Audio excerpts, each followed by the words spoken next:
করো, মান আমিলা সালিহান ফালিনাফসিহি, তোমরা তোমাদের জন্যই নেক আমল করো, কেননা দুনিয়ার জীবনে তোমরা নেক আমল করবা আর পরকালীন জীবনে সেটার সুফল ভোগ করবা। আমরা যে নেক আমল করি সেটা আমাদের জন্যই করি। মান আমিলা সালিহান ফালিনাফসিহি, যতটুকু নেক আমল করি আমরা আমাদের জন্যই করি। 5 ওয়াক্ত নামাজ আদায় করি, লাভ তো আমাদের। 5 ওয়াক্ত নামাজ আদায় করতে লাভ কার? আমাদের। কোনো ব্যক্তি যদি 5 ওয়াক্ত নামাজ আদায় করে তো রব্বুল আলামিন তাকে 5টা পুরস্কারে পুরস্কৃত করেন। 1 নম্বর পুরস্কার, দুনিয়ার জীবনে তার রিজিকের অভাব দূর করে দেয়। লাভ আমাদের না আল্লাহ তাআলার? রিজিকের অভাব দূর করে দিলে লাভ কার? আমাদের। মান আমিলা সালিহান ফালিনাফসিহি, যতটুকু নেক আমল আমরা করি লাভ হলো আমাদের। রব্বুল আলামিন নামাজ পড়ার কারণে আমাদের 1 নম্বর পুরস্কার দেয়, দুনিয়ার জীবনে রিজিকের অভাবকে দূর করে দেয়। 2 নম্বর পুরস্কার, মানুষ যখন মৃত্যুবরণ করে তো আল্লাহ তাআলার অনুগত বান্দা যারা নামাজ কায়েম করছে, নামাজ আদায় করছে, নিজেও পড়ছে, অপর ভাইকে পড়ার জন্য অনুপ্রাণিত করছে, রব্বুল আলামিন 2 নম্বর পুরস্কার দেয়, তার কবরের আযাবকে মাফ করে দেয়। লাভ কি আমাদের না আল্লাহ তাআলার?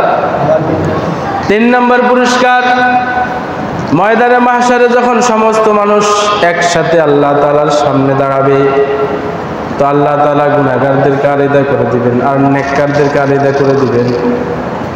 যারা নেককার হবে আল্লাহ তাআলা তাদেরকে ডান হাতে আমলনামা দিবেন।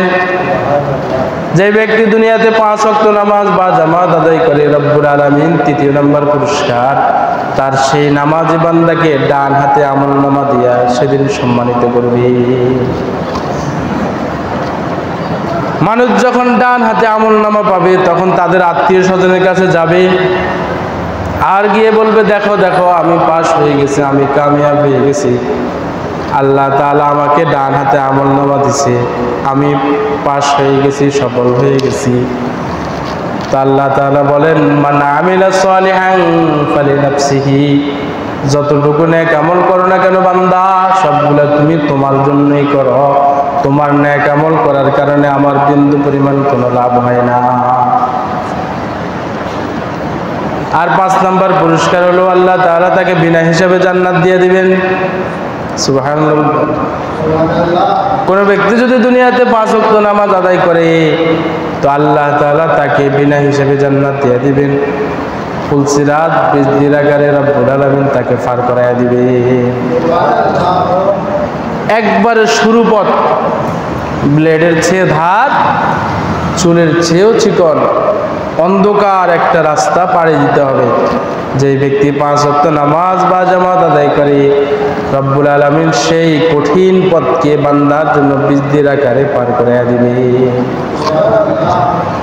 এজন্য রব্বুল আলামিন বলেন, মান আমিলা সালিহান ফালিনাফসিহি, যতটুকু নেক আমল আমরা করি না কেন সবগুলাই আমাদের জন্য, আল্লাহ তাআলার কিঞ্চিত পরিমাণ লাভ সেখানে নাই।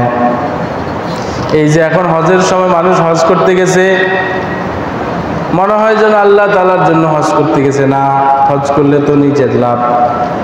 রাসূল কারীম সাল্লাল্লাহু আলাইহি ওয়াসাল্লাম বলেন, মান হাজ্জা লিল্লাহি ফালাম ইয়ারফুস ওয়া লাম ইয়াফসুক রাজা কায়াউমিন ওয়ালাদাতহু উম্মুহু।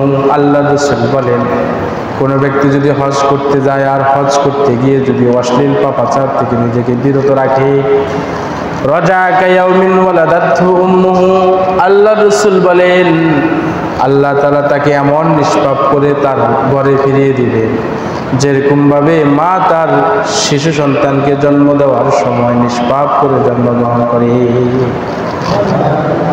লাভ কি আমাদের না আল্লাহ তাআলার? মান আমিলা সালিহান ফালিনাফসিহি। এজন্য আল্লাহ তাআলা স্মরণ করিয়ে দিয়ে বলেন, নেক আমল করলে আমার কোনো লাভ নাই, লাভ হলো তোমাদের। হজ করতে গেছ, মনে হয় যেন আমার জন্য হজ করতে গেছো, কিন্তু না বান্দা, আমি তোমার হজ করার বিনিময়ে তোমাকে লাভবান করব, বেগুনাহ মাসুম করে তোমাকে আমি তোমার ঘরে ফিরিয়ে দিব।